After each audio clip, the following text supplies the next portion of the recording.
Welcome to a new episode of the Creative Industry Insight podcast. I'm your host, Bobby. Today is the first of a number of episodes where we'll be covering FX's The Bear. For hors d'oeuvres, we have editor Adam Epstein join us to talk about his work cutting on the show. Please be warned, there are heavy spoilers in this episode. So let's let it rip with Adam.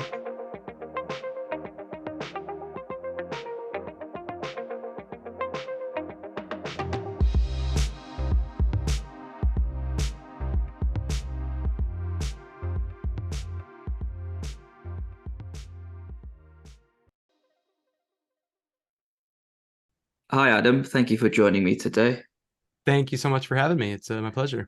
I'm glad I can get you on. We're going to be talking about The Bear, which had its second series released recently here in the UK, and it's been out for over a month or 6 weeks in the US. I'm not sure why they didn't come out at the same time, but it must be something like a rights issue or something for streaming.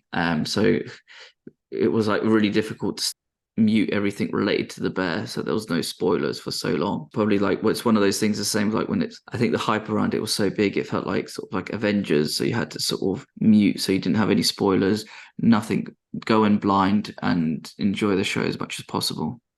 Right. Far less, flying supervillains in the Bear, but understand what you're saying. Yeah, two completely different things, yes, but it's more, I don't know. I'm usually spoilers never bother me, but I think when you're really engrossed in the show and really really want to sort of just go in blind, I'll make as much effort as possible. Definitely. I think whilst we're talking about sort of now that some time has passed for season two, and with season one being nominated for a number of Emmys, how have you found the reception of the show? Like, you go online, there's such positive reactions, and then I've also tried to recommend it to as many people as possible as well. It feels really nice. Whenever you work on something, the end goal is ideally for people to watch and enjoy it. So the fact that anyone was watching it to begin with was really cool. While we were working on the first season, we all thought that we all enjoyed it. We were like, oh, this is a pretty cool, pretty unique show. But that being said, it's so hard to say why or when things break through, whatever that means these days. So I think in talking with the creator early on, his ideal at the time was basically like, maybe what'll happen is this will get like a small but devoted kind of cult classic sort of following, and then in a perfect world we'll have a chance to make a few more maybe, or this will lead to something else. So the fact that it became like a cultural thing, whatever that means, and I see cards and greeting cards with Carmi's picture on it that say like yes chef and stuff like that, and I've had my parents, friends who I haven't talked to in years and years and years, or drop me a line just saying like, oh, we love the show. It's cool. It's unique, and having worked on a lot of shows, I really appreciate when stuff like that happens, because it's few and far between that you get to work on something that a lot of people are really into. As a creator, and when you work on these shows, I think the biggest compliment will always be like your parents or your parents' friends, as you said, that you haven't spoken to in ages, coming up to you and complimenting and being like, wow, I really enjoyed this.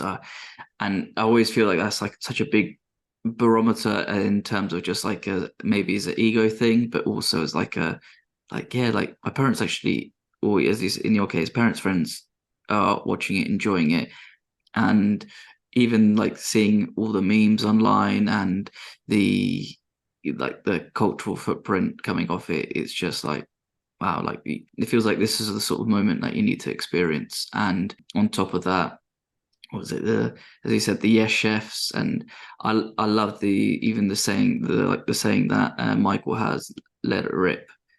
And that's just, even something like that, like so simple, it's just you feel like yeah, let's get the cooker going, let's cook up like a nice mean meal.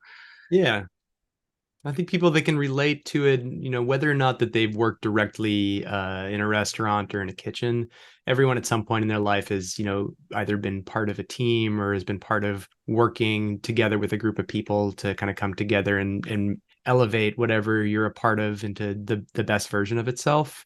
And everyone has, family issues and their own hangups. And so a lot of the themes are pretty universal, which I think makes it pretty appealing to a lot of people. And everyone is usually pretty easy on the eyes, so that definitely helps too. Get some good music in there, some pretty B-roll, and it worked this time. So I'm just really proud of it and really happy. Before we move on, I do have just something that's come to my mind, mentioning about the B-roll, and that involves food, which I do have a question for it. But do you ever get hungry editing the show? Because there's so much sort of like lush food involved that even as an audience member watching it, it's always, I'll watch it during my lunch break so that I can at least have food in front of me so I don't sort of get hungry or in my case, probably get jealous about what's on screen rather than what's on my plate.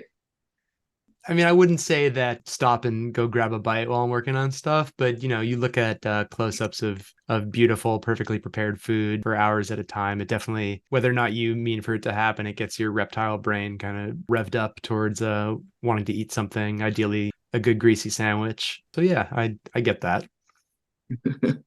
I just some of it when you just see like the beef as well, and you just see this everything sizzling. It's like, oh man, it's gonna get me going now, so we better move on just in case. But to get to the beginning, how did the project come about, and what made you want to take it on?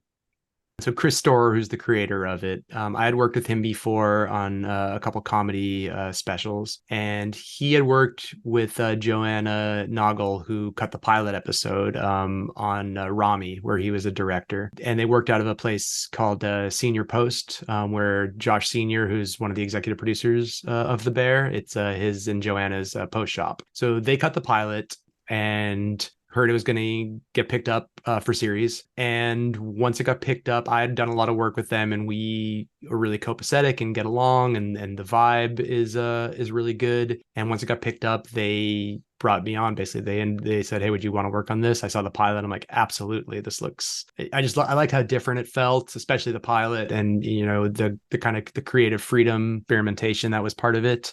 And and more than anything, though, it's a chance to work with people that are my friends and that we all enjoy working together. And that, like, to me now, work wise, that's the most important thing if you can make it happen. So yeah, it was a no brainer, and I was just really lucky to have the opportunity to do it. I was really lucky that they brought me in. The pilot in itself is like, as an audience, it doesn't treat the audience member as dumb because you get thrown into this whole situation and then you're just there as a fly on the wall to whilst each character gets introduced, and you already feel that there's like a past relationship there, and it is so well done in terms of like edited shots that you just get drawn straight into all these characters in this world. Yeah, Chris really made a point of not wanting to do any hand holding right off the bat. A lot of it was because that can kind of, sometimes be a little lazy, and also just because the manic kind of panicky nature of it, especially in that first episode, really kind of mirrored where Carmen's head was at the time. And so much of the style and the structure that we try to bring to the episodes are oftentimes trying to really reflect the internal feelings of the characters. So the pilot picks up when he's at his most crazed, nothing has been set, everything is just like absolute chaos. And then the progression of that season and the series as a whole, is, someone explained it really well a while back. They said it's the chaos of something trying to come together, which I thought was a really good way of putting it. But yeah, the pilot, you're starting off from like peak manic chaos, and then it's a slow progression of things still being very stressful, intense, but no, not near as as crazy as it was. If we maintain that pace the entirety of the series, it would get like a little redundant, and then also I think it would just be overload. You would just be like, I can't do this anymore, and turn it off. Just the whole that manic pace is like, it kind of fits into the theme of the show where it's like every second counts, Yeah. and you have that manicness in it, but you also have those moments where it's, you let a scene breathe and the emotions play out. This is kind of going from what you've said as well, and because you jump between point of views of characters and how they're feeling.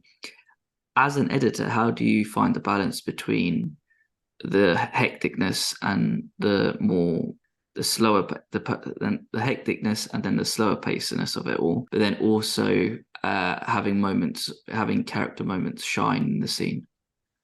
Yeah, I think it's just it's being cognizant of what should be the emotional focus of a moment or the emotional arc of an episode. A lot of that, or the majority of that, is in the script. One of the reasons that I'm incredibly lucky to work on this is the writers on this show are incredible. And these scripts, when you read them, they're great stories. They know where they're going, and that informs the choices that we're making editorially to make sure to kind of maintaining as much of that emotional heft and as much of that character arc as possible. And then it's just, it's a kind of a scene by scene, episode by episode, moment by moment decision making that always like having that as your North Star. Like what do we want to be conveying here? And then it's just, micro moments about deciding how do we best convey that, as far as, the differences between the really crazy fast pace, manic stuff, and then the slow exhale, let things sort of breathe. A lot of that initially when they were, working at the Beef was kind of mirroring the way that, days at a restaurant like that really go. You're in it, it's crazy, and then you go outside and you have a cigarette break and everything kind of like, exhales. And, these actors are so incredible that a lot of times you really just want to live in what they're doing. So you have really constructed, edit heavy scenes, and then you have moments that are almost like theater, truthfully, where it's just two people sitting down in a scene with a locked off camera and talking for 4 minutes. So I think the kind of the contrast and the dichotomy between those two things makes it a unique and kind of an interesting kind of structural dance. When you're mentioning about how like the hecticness is in a very tight contained space, and then that sort of theatre aspect of a performance where they're talking, I think as like an audience member, I don't know, I guess those are really great sort of intervals as a breather.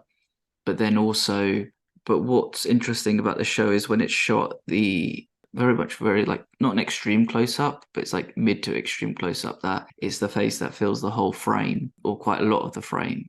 And there's moments where you would think as an editor would get cut to then show somebody else's reaction when they're talking, but you hold on to that character reaction for an extra few seconds, and you can, dependent on the scene, like you can really see what like the character's mindset is through, or the sort of emotion that they're going through.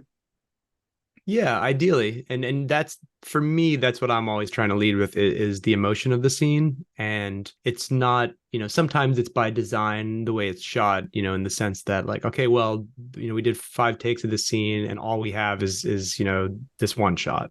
So we're not going to be going into cross coverage. We're not going to be showing reactions. But then when you have, a traditional coverage, and like you're saying, we'll be lingering maybe more on the person who's talking, or vice versa. It's all about trying to ride that emotional wave. By showing a reaction here, are we then kind of doing short change to the feeling that would be conveyed by letting something linger on this person who's talking's face? I mean, also the vast majority of people in this show have incredibly beautiful eyes. So being, and that's the thing, you people are drawn to human eyes. So when you have, like you're saying, these kind of, mid shoulder up close-ups with piercing blue eyes that are looking straight ahead, that's a good thing to linger on oftentimes, especially if it's carrying story and carrying emotion forward. So yeah, but it's like everything, it's a kind of a case by case, moment by moment decision. I think when you talk about piercing blue eyes, it's like Kami's played by Jeremy Allen White. His eyes are literally like you can swim in them. They're so blue. It's ridiculous. And when you're sort of looking at, and he's so good at like just eye acting in terms of just like conveying so much sort of sadness and like heaviness that he's carrying. Yeah. And yeah, he's one of those actors. I mean, everyone on the show is so good, but definitely Jeremy's performances are, when you first kind of watch them and you're not really paying too much attention to, not paying attention to him, but you're going through dailies, you don't oftentimes notice, like you're saying, these kind of like these micro acting moves that he's doing that once you're then in it, that carry so much with it. It's really compelling acting, and those close-ups, they really serve that. He can also be huge and physical and like emotive, and like really bring a lot of like big moments, but at the same time, in those quiet moments, I think is really one of the things that separates him from other actors. I think that's with a number of people on the show as well. The actor who plays Richie, I'm going to butcher his name, so apologies. I think it's pronounced Eben Moss Backrack. He has that sort of sadness as well in his eyes, and he emotes so well in what's happening and another person carrying so much weight in his life, or the Yeah. character's life, should I say. Yeah, I mean, there really isn't a weak link in the cast, in my opinion. Evan is amazing. Richie's my favorite character broadly, but Io is just incredible and has such a naturalistic. It doesn't feel like it's written the way that she oftentimes will deliver lines. It's really loose, and it also kind of is a great characterization of her character's personality, as far as always kind of like wanting to be on to the next thing, and you can sometimes feel her, the way she performs the character's trying to almost like catch up with her own thoughts, which I think is really a really cool choice. They're just all great. Again, another reason why I'm lucky. You're only as good as like what you're given, and I've been just really grateful that in the footage and the talent that are making this. When I get that footage, I'm like, oh my god, this is all gold. And then it's just my job not to mess it up too much. His craft is well edited, so don't worry, you haven't messed up too much. And even when is he mentioning the actress, sorry, who plays the actress that plays Sydney Ao, her delivery, as he said as well, it's just like it's just perfect for that character in terms of how somebody would try to catch up with what's going on and the madness around them, and kind of being the sort of newer person involved and trying to sort of just catch up so you don't get left behind. Yeah. But there's a big difference in season 1 and 2 in terms of focus on characters. Season 1, I think it does follow more Kami's point of view, while season 2 you get a lot more of the side characters and their story really blossoms. And there's one episode in particular that comes to mind, which is the Forks episode, which you edited yourself, which I think is probably maybe joint favorite episode of this series. When you have a episode where there's so much character development and you see a change in how the character behaves and what they want to take in, because when we find Richie in the beginning of the series, he's very lost, and he has a conversation with Kami about what his purpose is, and as the season progresses, he's still making a lot of mistakes and think that he's right. And for example, like the whole mold situation, and when the ceiling collapses as well. And then this is an episode where you see Richie really shine in Forks and sort of come into his own. When you're editing a episode like this, where there's so much character progression and change, how do you prepare for it? Is it something that you kind of just let the script flow with it, or is it a case of sort of trying to show the performances and how the characters are changing? Yeah, I think for me, it is all in the script, as far as obviously what happens, but especially on something where is it technically possible to spend a week at a place and then become fully understand how to expedite at a high-end restaurant? Maybe. I mean, he is a good learner, and he is attentive when he puts his energy in that direction. So for me, when I'm working on something like that, I'm really deliberate about shots that I'm choosing that can get as much information across about him taking things in and learning them, and letting either the emotion or the nuts and bolts of what's going on in front of him, to see in his eyes that something is really like landing. And then whether or not that becomes kind of subconscious, you feel that there's progression, even though you're not necessarily seeing him jump higher and like that type of montage. It's getting even if it's a quick look while Chef Jess is doing a crazy expediting, breaking down like the service, and it's choosing shots of really seeing him kind of looking around and picking things up, and then writing music on transitions to ideally kind of show, okay, this section here, this is kind of the pinnacle of this section, and now we're going to move on to the next thing. So you're fitting a lot into a short amount of time. And then also they were very smart about the way that they had a lot of a lot of footage that could be used in montage in a way to show a lot of progression in a short amount of time. Like many shots of the alarm clock at slightly earlier and earlier and earlier times to then layer in to kind of subtly show how he's slowly improving. But I think a lot of that again is Eben's performance and the way that over the course of the first series and into the second one, you see that he's changing, but he's still himself, which I think was really cool. And I think that can be a very hard thing to do, especially when someone improves, that they don't then become, a fake improved version of themselves. Like even in episode 10, when he really kind of takes over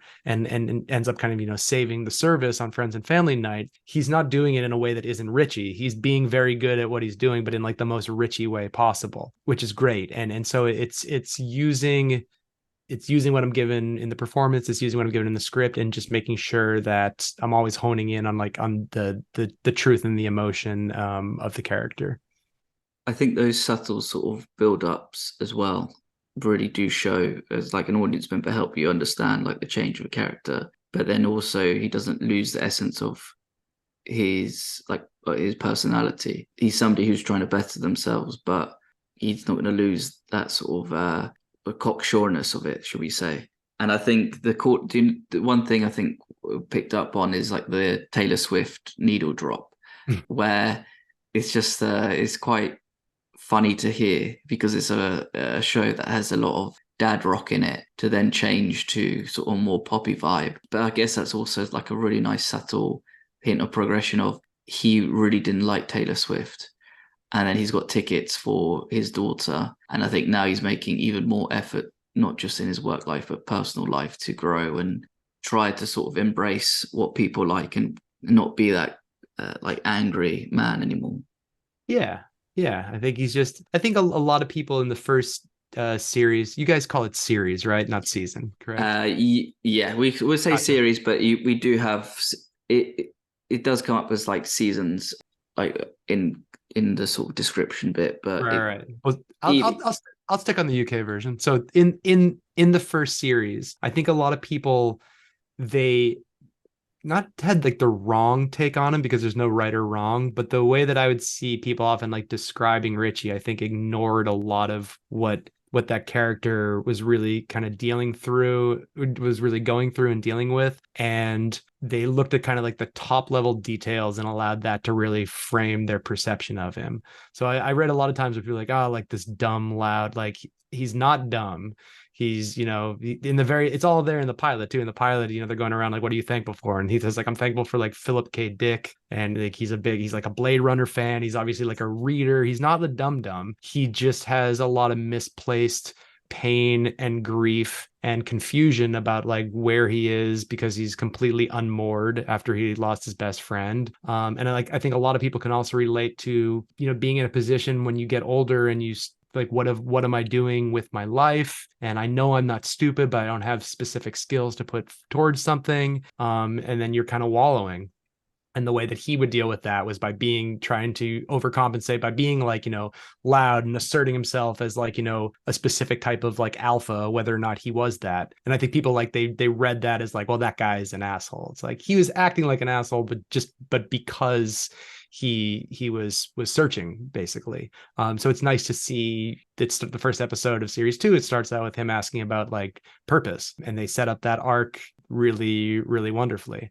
Yeah, great character. I'm a fan. I think he potentially is probably my favorite.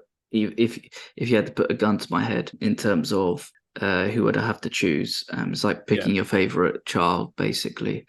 But as I mentioned as well about the needle drops, there are a number of needle drops in the show. And is this something that, with the song choices, is that something that's presented to you early on? So whilst you're editing, you always have that song in mind? Or is it something that comes up later on and then it changes the way that you might edit the scene? It's a combination of a lot of things. We're very lucky in the sense that on this show we don't really have a traditional music supervisor. Chris, the creator, and Josh Senior, one of the EPs, they're the music supervisors. And so early on, like before we're starting on the season, we'll have like a huge Spotify playlist that's shared where people are throwing in stuff that might feel right for this. And then oftentimes Chris or Josh will have an idea, like the opening song, the Bruce Hornsby song in the opening of series 2, that was like in the script, like this is the song that we want to use, like the Taylor Swift Needle Drop, like I forget if it was that specific song, but definitely like a Taylor Swift song. But then a lot of times it's very loosey goosey as far as like when and where stuff will be falling. So we'll have a playlist to kind of like maybe pull through, but especially during editors assemblies and first editors cuts, we're really trying stuff out just kind of based on what we feel. And they're also really open to pitches, which is really fun. I mean, my selfishly, my favorite thing is when I pitch a song or I'll put it in my editor's cut and it ends up staying in all the way through, which is really fun. I mean, Chris and Josh and myself are all about the same age, similar tastes as far as like that kind of or similar knowledge as far as like that, like the type of music that's in the show. But then it's cool to have episodes like episode 4 of series 2 with like Marcus and in Copenhagen, where the vibes change. So we're not going to be doing that kind of more traditional straight ahead rock. We can do some stuff like Harmonia 76, like instrumental vibey things, or a little more soul, or I forget the name of the artist, but when he's the instrumental when he's walking around. So you can really kind of experiment. And as far as how music informs like the cutting style, definitely when like we're doing montage and the music is really driving it definitely informs the rhythm. But one of the interesting things that I've kind of discovered on the show that we've done, a lot of times we'll be working on a scene to music. One of the episodes that I did, episode 9, when Sydney's cooking an omelet for Natalie, that always had music underneath it. And so the rhythm of the way that I was cutting was very, not necessarily on the beat, but was using the movement of the music that we were using. And then towards the end, Chris and Josh were like, I think that scene just doesn't need music. It should be clean. It should just be like the sounds of the cooking, and that's what will pull us through, which was, I think, totally the right move. But then you have this kind of interesting situation where you have something that if you were cutting it to begin with no music, or you didn't eventually put music into it, you probably wouldn't have done the specific kind of cutting pattern and rhythm that you were doing. So it leaves you with kind of like an interesting cutting pattern once you pull the music out that you wouldn't have had if it hadn't been in to begin with. So that's like a technique that I found kind of interesting on this show.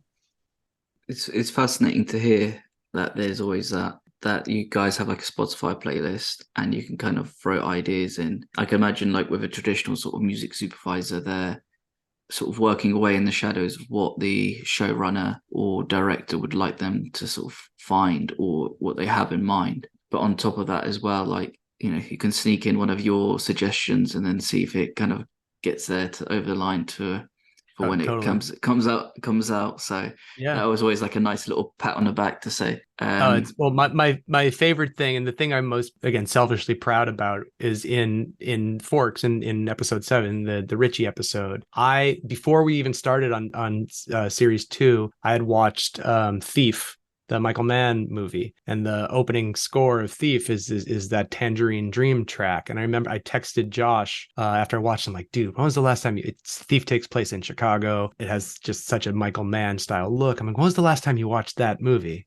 And we kind of talked about the opening 10 minutes. And then when I started getting the footage of Richie, kind of the pump up stuff and really getting going and putting on a suit for the first time. And I was like, oh man, what would be cool here would be just the theme from Thief by Tangerine Dreams. I literally like ripped it off YouTube, put that in for like my first build. And they're like, yeah, this is sick. We're going to keep this the whole time. and we ended up, clearing it. And that's what was in there. But yeah, that was a fun treat. I'm very thankful that they went with that. When you hear something like that as well, where that's like that something like where you have that inspiration watching something else and you just think, wow, let's try pepper this in to the show. And even having something like that where it is set in Chicago, so then you can kind of sell it that way as well. It's like, come on, it's coming from the same area. We can manage to work it in. They're really smart about that too, like having these, kind of multi-layer allusions to things. Like that Bruce Hornsby song, it works amazingly tonally, but also it was part of a montage sequence in the movie Backdraft, which is about Chicago firefighters. So all these little kind of through lines it's very rare. There aren't really any like haphazard choices in the show. Everything is very kind of thought out and deliberate. I think as well with like because in the first series there were certain complaints about how positioning of like where people were in Chicago and I guess once you add another layer to that of like music that relates to it, I think that will bring people more into the city and sort of understand it more. Because I think I went there last January, and because one of my friends lives out there, and it feels like a bit of an underrated city in terms of compared to somewhere like New York, and it feels a lot less busier than New York, but it feels a lot more fun. Yeah. Yeah. I mean, it also depends what months you were there. I've spent a lot of time in Chicago, and during the spring and the summer, it's the best place in the world. And during the winter, it's pretty rough, man. Yeah, honestly, it was like it wasn't. I think it was like -15 or something, and Ugh. that's degrees, not Fahrenheit. And there was a point where I was like running to stay in the sunshine and not be like left in the dark because it was just so cold. I've never been so cold in my life, and I've been to Eastern Europe in the winter. Chicago felt a lot worse. Yeah. I mean, that also informs a lot of the mentality and the way that the kind of the attitudes and the energy, and the kind of the insular nature when things are cold and the way everything explodes when the weather gets nice. And yeah, it's an amazing city. I think you feel that in the second series where you have those aerial shots of the city and with all the snow. And I think maybe that's just like a way of, as you're saying, with them opening up after a certain amount of weeks, Totally. is that explosion of going from one extreme to the other of having a really cold winter and then coming out of hibernation like a bear. Huh. See, layers upon layers. And then to sort of coming out into the sort of spring summertime. But speaking about food, and I know we spoke about it a little bit earlier, but there's a lot of cut scenes of food being prepared and close up of hands working on it. I think I was listening to another podcast where I think you mentioned that usually you get B-roll footage, which would be about 4 hours. So the whatever food is being prepped, they'll do it a number of times. So you have all that footage and you can insert that in. How do you go about inserting these shots into the show and for them not to be taken away from the story?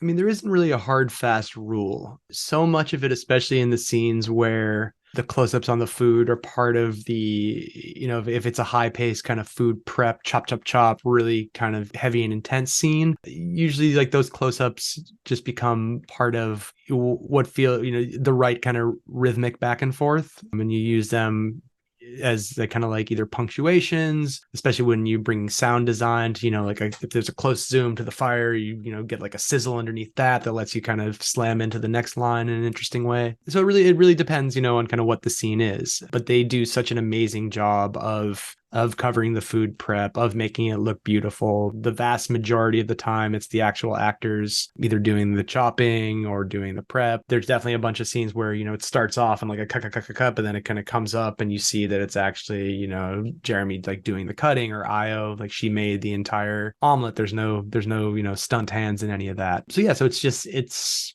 finding the pockets where you're, like you're saying, not taking away from the story, but at the same time, kind of highlighting both the food and then also highlighting the way that it's being made and the skills involved from the people. So ideally, they're nice texture that are also adding to the moment.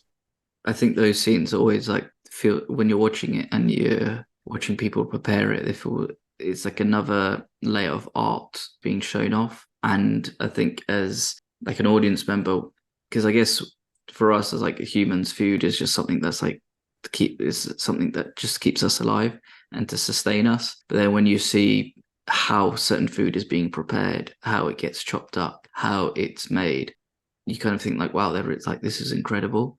Even to the point now that I actually use a sieve to do when I make an omelette because I watched it. Yeah, because I watched it on the bear, and I thought if they could do it, well, I could do it. And It makes a difference. It does make a difference. It makes it smoother. I think in my mind it actually tastes better as well, but maybe that's just me like a placebo effect. Hey. But I think it does make it taste a lot better. But I think as well when you look at the honeydew episode, and when they're creating the desserts, how there's like a specific way that these things have to be done, like scooping out from the tub, scooping it one way and then going back the other. That is something that I might try with ice cream. I'm not sure if it will work, but just how like the presentation and how neat it is, and it's just mind blowing how creative people can be with food and how amazing it can look at the same time. Yeah, and then I think one of the things that makes it, extra interesting from an art form is it's so fleeting, it's so ephemeral. So you can spend so much time on something and then you put it on the plate and then you can take a picture of it, but it's gone. It's not a sculpture, it's not a painting, it's not a piece of film. It was there and it existed, and then it's and time to make the next one, which I think is something that is kind of a through line with the show, is that you get done with one thing, but then there's always the next thing. There's always the next thing. It never stops. And I think that's something, I think that vibe kind of permeates throughout too. And I think again, it kind of creates that theme of the show where you see it in the last episode with the ticker with the food orders, and how that no matter how amazing it is for people to create it, they just have to sort of keep going and keep going. And it's like you're creating how many pieces of art in a day of like food prep and whatnot, compared to like sculptor, for example, who might take years just to create one piece. Yeah. And it's just like, wow, this is really cool. And it also, you kind of see it's like, oh, you in your mind, it starts racing of like, I wonder how some of this tastes like as well. Yeah. I was not on set for any of the food, but I hear it's all very delicious. It's all real too. There's no like fake. That's all real stuff that's being made and then eaten by the crew. So do they not ever sort of think about people in post production to No, no, maybe? no. It's so we did all the posts in New York, and they're shooting in Chicago. So that makes it. I don't know if the T-bone ships well, on the plane. So it's understandable. There's only one way to find out, right? That's true. That's true. I'll bring it up next season. In the production meeting, see if they can, if they have the budget for it to send over. Beautiful. I'm glad I could contribute to that. Just to lead to the sort of few final questions, what was your favorite scene that you didn't edit? And that's tough, just because I think Joanna is a genius. Basically, whenever I look at any of her episodes, I'm always just blown away by her work. See, maybe I say favorite probably just because it really set the tone and the expectations for the entirety of the show. Just like the opening 5 minutes of the pilot, when Carm's starting to cook, setting up a ball breaker tournament, selling jeans in the lot to get beef, interspersed with pictures of his childhood and setting up Chicago, and the amount of things that are being juggled and really establishing, okay, this is what this show can feel like, this is what this show looks like, and really just kicking it off with such a blast. It's like immediately iconic. I could name pretty much every other scene that she was a part of too, just because I think she's that good. But yeah, let's go with like that opening. There's just so much going on, and it's juggled so well. It could easily teeter off the rails into just complete craziness, but it never really breaks. It's really impressive. Opening of the pilot does start off with that sort of slow, calm scene before the bear gets released. Yeah. In the dream sequence, and then when you get woken up, it's like, boom, there's so much that needs to be done, and then there's so many problems that need to be sorted, and then this and then that. You just think juggling that sort of fast-pacedness of it all, and then slowing it down to when Sydney comes in to then introduce everybody to that world, and there's a fine art to it. Yeah, no, she's as good as it gets. Across, I could literally pick any of her scenes in any of the episodes. The entirety of the Fishes episode in series 2, the Christmas dinner episode. I mean, every single one of those scenes is just there's so much skill involved. It's so precise. The way that she uses the timers going off in the kitchen, and like the sound design on those, and the ability to make you feel just incredibly tense and anxious just through her pacing and her rhythm and sound is just A+. Yeah, I'm not really sure how I can top what you said and describe what Joanne's work is like, because it is incredible. And in terms of just everybody, performances was captured, was edited all together, and the writing, it kind of does blow you away with just how good it is and what's being performed. But I guess I have another tough question for you, and this would definitely be like choosing who your favorite child is. What was your favorite scene that you edited? Let's go, just, knee-jerk reaction. Maybe the opening to Series 1, Episode 6, where we see Michael for the first time. It's that kind of really golden flashback where it's him and Richie and Carmen Sugar in the kitchen. And you see telling the story about, meeting Bill Murray and being at the bar, and the way that their interaction, you immediately get this idea of this guy who's been kind of a ghost hanging over it, and you get the weight of his character and why he was so compelling and so important really quickly. And then you also see just like the way that they're interacting and the way that Carm is, naturally kind of digging into the food, and it's a nice build that has kind of almost like a bit of a dream nostalgia logic to it. It probably wasn't exactly like that, but it seems more in memory. And then the cut from him telling the story to the really sharp reveal of Richie on a date, and how the vibe shift just happens immediately. And so you realize like, oh, Richie was kind of probably telling this story, and now we see it in present day, and we see how without his friend and his rock with him, everything that he's trying to do, kind of pales in comparison. And it's just, I was really lucky to be able to have that scene with John Bernthal for the first time. It was a really cool reveal. Yeah, I'll go with that. I really like that scene.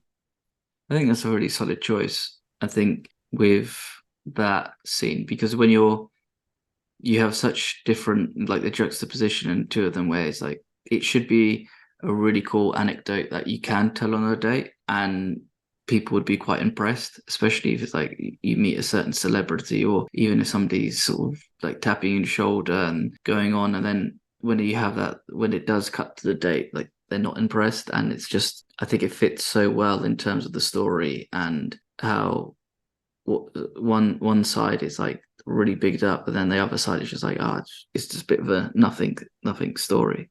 Yeah. And again, it kind of like filters in to the character of Richie, because it's at that time it probably felt like such a big moment to then be dismissed about it. Probably hurts deep down as well. Yeah, definitely. There was something that just popped to my mind as well. Oh, yes, I know what I was going to say. Also, what's quite amazing about The Bear is like the amount of cameos it has in the show, and how you see people just pop up for a scene here or there in between an episode. And again, if you go in blind, it's a really nice surprise. And I think especially in the Forks episode where you have Olivia Colman, which is like a really pleasant scene, having discussion with Richie, and then also in Honeydew having Will Poulter in that episode talking about his experiences and how he was so driven to become the best. And then we kind of find out later on as audience members that he was talking about Kami and his experiences working with him. And I think that kind of plays out more until like episode 10, where you kind of see how much Kami gives to everybody else, but he's not forgiven to himself. When you're editing the episodes where you have these cameos, is there a way that you cut it so that the reveal isn't that, like when somebody sees somebody who's quite well known, that it's more like that you want them to be drawn into the scene rather than be taken out? As far as the reveals, at least on those, I tried to make it a little more just matter of fact, less here's the big hero shot of Olivia Colman as she walks in. In that one too, it was just coming off of some mushrooms, and you just hear her talking, and then it's just, oh, look at it's the queen, oh my goodness. But both those scenes are really nice mirrors of each other, and I totally agree with what you said as far as Carmi recognizes great ways to help his team and to help others, and knows what those people need to take them to their next level. And I think he really recognizes the positive aspects of mentors and chefs like Chef Terry, Olivia Colman's character, and Luca, Will Poulter's character, and sees that style is beneficial. I think that's what he's trying to get to. But then at the same time, it's like so many of us, we have things and advice that we give to other people that we can never internalize and take to heart in our own lives. And I think those are, two good examples of that. But at the same time, the sign, I think, of a good leader, or in this case, what Carmi's doing, at the end of the day, they ended up doing great without him. And that what he doesn't realize is that's success. He sees it as it wasn't done in the way that he, idealized it, coming from, his extremely stressful, extremely regimented style. So I think, hopefully at some point, if we get another season, he can kind of be a little more gentle to himself, and we'll see. Who knows? Yeah, and I think we see it in episode 3 of season 1, where we get the flashback of Carmi, and there's Joel McHale's character, who's a chef in NYC, who's very, I think Dick is calling him a dick is a bit of an understatement. And it's motivation through toxicity, basically, as opposed to motivation through, uplifting and support and being positive. And I think that is not necessarily an old school way, but that I think that was really the way that people assumed that that's how you get people good, whether or not it's sports or cooking. It's, you get people good by breaking them down, and then, you get them to nothing, and then you build them back up and form them. And I think one of the I think that's like a theme throughout the show, as far as like how does growth happen? How do people become a better version of themselves? Is there a right way? Is it a little bit of both? And I like that these are all open-ended questions. We're not trying to be like, well, here's the answer, be nice to people and it'll be better. It's like, not necessarily, but it definitely provides, different ways to think about it and different ways to approach it, and just to be introspective about that type of thing. Yes, and you put it in a very much well articulated way with the toxicity of the workplace, rather than how I put it. Well, he is very mean though, and a dick. So okay, they're all true. And I think you always have that looming over until the episode 10 of the second series, where they pop up again. So just to wrap up the episode, what would you say is your signature dish to cook? I'm definitely not a chef by any stretch of the imagination. My wife is an incredible cook, but I'm very good at breakfasts. So I would say something along a, layered egg, avocado, turkey, some hot sauce, and a kind of maybe like a little bit of a wrap, and put that in a pan and get some good grill, and cut that in half and slice up a mango, and good to go. So I'll put that as my signature dish. Okay, you're talking my language. I feel like I should, if I'm ever in New York, I know to look you up for good breakfast. We'll do some homemade crunch wraps. It'll be good. I'll bring the champagne so we can have a nice brunch, a champagne brunch. All right. Now you're talking my language. Perfect. Adam, thank you so much for your time today. The Bear season 1 and 2 is streaming now on Hulu, FX, Disney Plus, all around the world. Go out, check it out, enjoy it. Yeah, enjoy Adam's work and everybody's work in it. Thanks so much, Rob. It was a pleasure. Thank you again. You take care, and bye-bye. Thank you. Bye-bye.